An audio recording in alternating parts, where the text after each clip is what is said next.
All right, what's up, guys? So imagine I sold everything I had and I would put it into VOO, the S&P 500.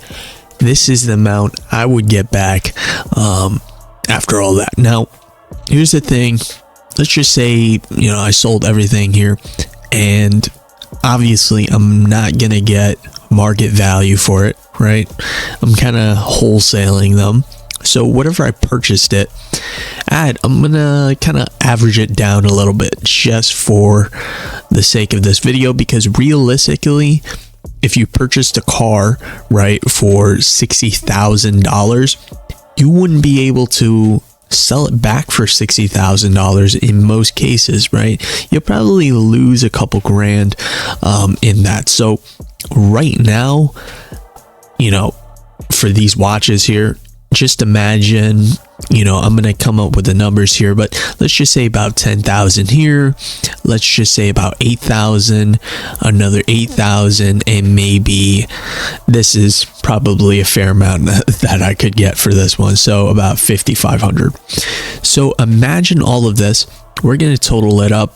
So it comes out, to be around maybe $30,000. Now, is that a big loss compared to what I purchased it at? Yes. So let's just say, for the sake of this video today, we sold it immediately for these prices. So we're going to go ahead and jump into drip calc, and I'm going to punch in VOO here. Yes, sir. All right, so we're going to load up the data for VOO, and what I'm going to do is we're going to change the monthly to $0 because we're not investing anything beyond our initial investment. And let's just say we put in what is it, 10,000, and then another 16, so 26, plus another, let's just say $5,000, so about $31,000 here. And let's just calculate that over the next 10 years, what just selling my watches would be. So first thing is, by the first year, as you can see, I would have seen a gain of 14.8%. Now, this is assuming the share price growth of nearly 13% and then about a 1% dividend yield. Okay, so as you can see here, dividends would be around $365, and my end value would be $35,000 by the first year. Now, this kind of compounds by the next year, and as you can see, it goes from 35,000 all the way to 40. And let's kind of skip to year 5, right? So we're halfway through the 10-year cycle here.